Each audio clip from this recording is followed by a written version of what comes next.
Summer of 2022 was a time of opportunity.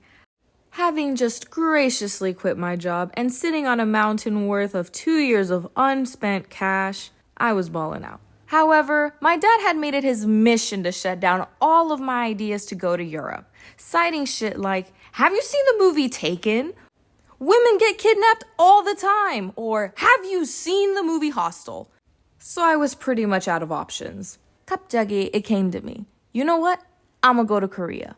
Why not? Fuck it. So in that moment, while on the beach in Mexico, I created a group chat, added my family onto it, and let them know. I'm going to Korea on the 15th. Háganse la idea.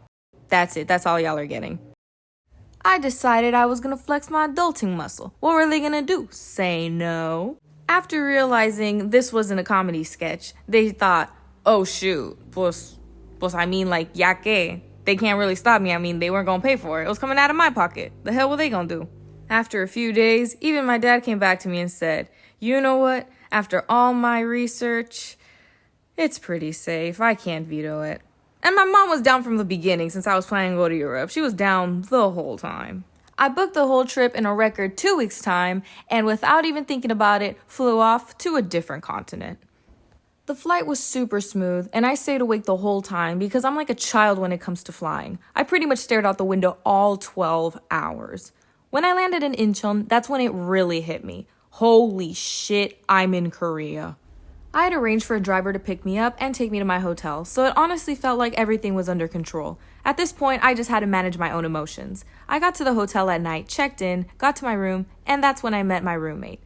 She was a girl from Spain who had already been there for 6 weeks, so she was pretty familiar with the metro, and she agreed to show me how to navigate it that next day. That night, I went up to the top floor because there was a garden on the top floor of our building, and I kind of just took the whole scene in like, wow, this is real. What the heck?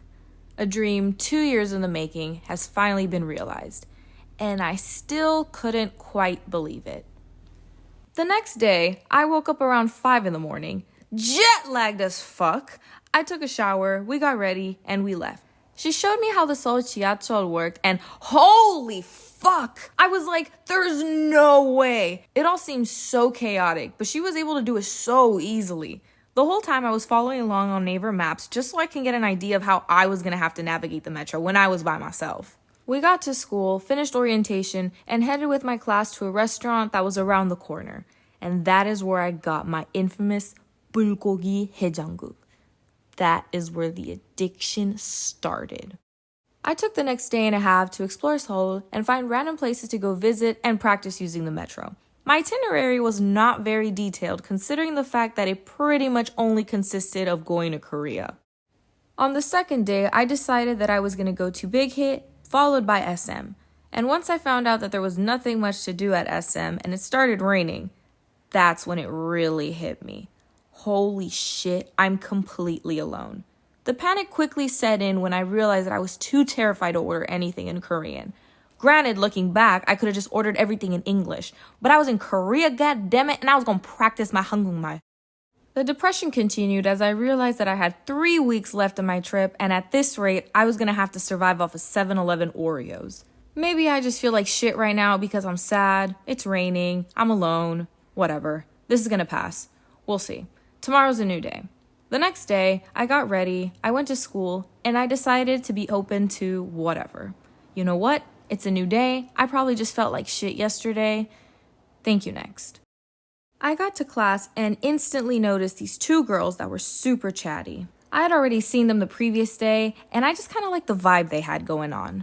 I immediately felt drawn to them, but my social anxiety quickly made sure that I was not going to approach them. During one of the assignments, we had to do some group work, and the teacher paired me up with one of the 2 girls. She instantly complimented my toothless tattoo and started talking about how she loves dragons. My heart skipped a beat. I have loved dragons since I can remember, and I normally struggle with social interaction. So the fact that that's what she opened up with, I was like, oh, yes, bliss. Thank you for doing all the hard work of finding something we have in common. We finished up the assignment and just clicked very well. Afterwards, she told me to come sit with her and her friend. They started talking about things they were going to do after class and things that they had done that past weekend and wanted to join in so bad, but I didn't want to say anything because of fear of not being wanted somewhere. So I just decided to listen and stay out of it. But she looked at me and said, "Would you like to join us?" And I was like, "Leslie, you better not fumble this motherfucking opportunity." So I said yes. After talking a bit, we realized that we all lived in the same building. I lived in the 4th floor and they lived on the 7th. One of our classmates joined us and we headed over to the hotel. We did some homework at the lobby and even joined one of our online classes. That was the only online class we ever did. After class, we got ready and headed out. The other girl that was with us was staying with the family in Sinchon, so we headed there first, then Hongdae.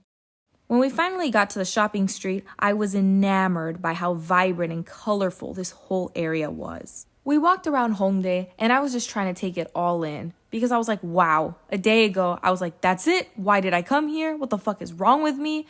And now I'm vibing, playing on claw machines, shopping, eating bibimbap, and chilling with these girls. And it was amazing. At the end, we said goodbye to our friend and we headed back to our hotel. I told them that I was going to head to the roof as I wanted to do some journaling, and they said they'd join me. I was like, wow, really? Okay. I mean, I'd never hung out with people for this long, so okay. We ended up staying up until 3 a.m, just talking about random ass shit. History, politics, law, psychology. It was overall super fun. I ended up spending the rest of my time in Korea with them, and they showed me around. We went clubbing, to different restaurants, stores. We had so much fun together. And the best part was that it was a genuine connection. We were able to talk about some pretty personal stuff, and it was so nice to have people with me. Because up until that point, I had felt so lonely. So the fact that I was able to meet these people randomly, and they were good people with such fun, chaotic-ass vibes, I was so grateful that I got to meet them. And the craziest part for me was that while I was on the plane, I was thinking, my people are out there somewhere. I just gotta find them. Just never thought it'd be that next day. So to my peeps that I met over there, you guys know who you are. If you're even watching this, I really doubt it. Thank you. So yeah, there you go. That's a little lesson. If you're scared of doing something, just fucking go for it, dude. Just fucking do it. Because you really never know what's gonna happen. So yeah, take chances. Anyway, like and sub so I can pay my therapy bill.